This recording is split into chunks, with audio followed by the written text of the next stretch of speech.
તંત્રના પાપે અકસ્માતની ઘટના બની। આઝાદ ચોકમાં થયેલા અકસ્માતના સીસીટીવી ફૂટેજ સામે આવ્યા છે।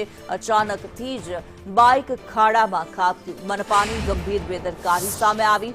કુંભકર્ણની નિંદ્રામાં રહેલું તંત્ર ક્યારે જાગશે તે સવાલ થઈ રહ્યો છે।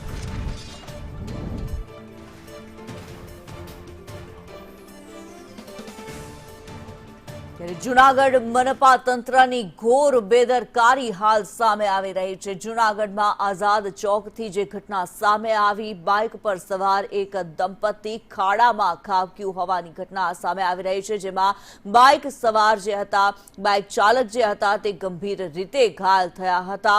જૂનાગઢમાં તંત્રના પાપે અકસ્માત સર્જાયો છે। વરસાદી વાતાવરણ ચારે તરફ છે, ધોધમાર વરસાદ વરસી રહ્યો છે, તેવામાં રોડ રસ્તા પાણીમાં ગરકાવ થઈ ગયા છે। ત્યારે કોઈ પણ વ્યક્તિને કેવી રીતે ખબર પડી શકે કે આ પાણીની નીચે ભૂવો હોઈ શકે, ખાડો હોઈ શકે।